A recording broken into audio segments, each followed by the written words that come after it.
2 दिन पहले हमने बताया था कि भूपेंद्र हुड्डा का एक और खासमखास पैसादार कानून के शिकंजे में फंस गया है। चिंदी चोरी और धोखाधड़ी के केस में वो फंस गया है।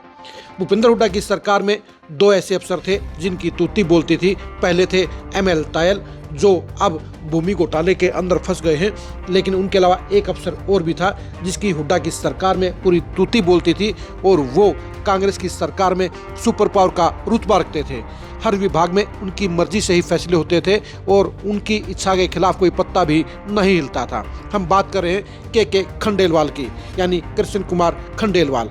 खंडेलवाल ऐसे अफसर थे जो न सिर्फ कांग्रेस की सरकार में सुपर पावर रहे, लेकिन कांग्रेस की सरकार जाने के बाद बीजेपी की सरकार में भी पिछले 10 साल से उनका रुतबा बरकरार है। के खंडेलवाल अब ऐसे फर्जीवाड़े में फंस गए हैं जो उनके लिए सबसे बड़ी सिरदर्दी पैदा करेगा, और ये भी कह सकते हैं कि के खंडेलवाल के ऊपर अब कानून का शिकंजा कस गया है। के खंडेलवाल एक ऐसे फर्जीवाड़े में फंस गए हैं जिसमें उन्होंने अपने रुतबे का इस्तेमाल करते हुए न सिर्फ पुलिस के अधिकारियों को गलत दस्तावेज पेश करवाने का काम किया, इसके साथ साथ उन्होंने अपने रुतबे और संपर्कों का इस्तेमाल करके एक जज को भी कानून के खिलाफ फैसला लिखवाने का काम कर दिया, जिसके चलते उन जज की कुर्सी और नौकरी दोनों के लिए खतरा पैदा हो गया है। जिस क्रिमिनल रिवीजन में अंबाला की कोर्ट ने खंडेलवाल को धोखाधड़ी व फर्जीवाड़े के संबंध में समन जारी किया है, उसके लिए उन्हें 5 अगस्त को या तो खुद पेश होना होगा या अपने किसी वकील को भेजना होगा। यह केस अंबाला के थाना बलदेव नगर की FIR नंबर 171 के तहत दर्ज है, जो 9/6/2017 में दर्ज हुआ था।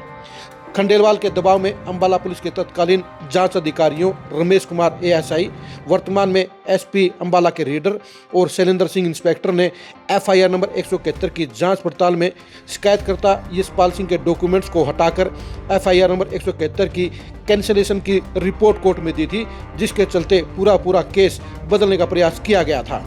और जब शिकायतकर्ता ने कोर्ट में प्रोटेस्ट पिटीशन जारी की तो मजिस्ट्रेट महोदय ने न केवल दस्तावेजी सबूतों को दरकिनार किया, बल्कि जुडिशियल ऑर्डर में झूठ लिखकर प्रोटेस्ट पिटीशन को खारिज कर दिया। अब आप खंडेलवाल के प्रभाव व दबाव का अंदाजा आसानी से लगा सकते हैं कि उन्होंने किस तरह से पुलिस और कानून दोनों को ही अपने प्रेशर और प्रभाव में लाकर गलत काम करवाने का काम किया, यानी फर्जीवाड़ा करवाने का काम किया। ट्रायल कोर्ट के इस ऑर्डर को शिकायतकर्ता ने सेशन कोर्ट अंबाला में चैलेंज किया है, जिसमें कि खंडेलवाल को समन किया गया है।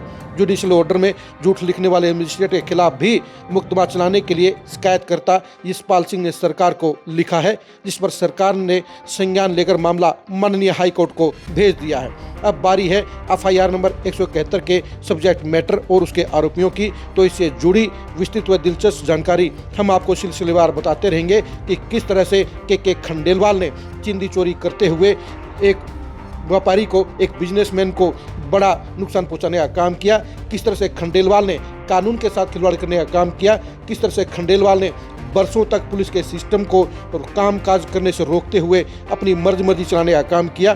खंडेलवाल से रिलेटेड अगली खबरों के लिए आप लगातार खरी न्यूज़ के साथ बने रहिएगा। भ्रष्ट अधिकारियों के खिलाफ खबरों को जानने के लिए आप ऐसे ही खरी न्यूज़ के साथ जुड़े रहिएगा। आप हमारे फेसबुक पेज को फॉलो कीजिए, आप हमारे यूट्यूब चैनल को सब्सक्राइब कीजिए। नमस्कार।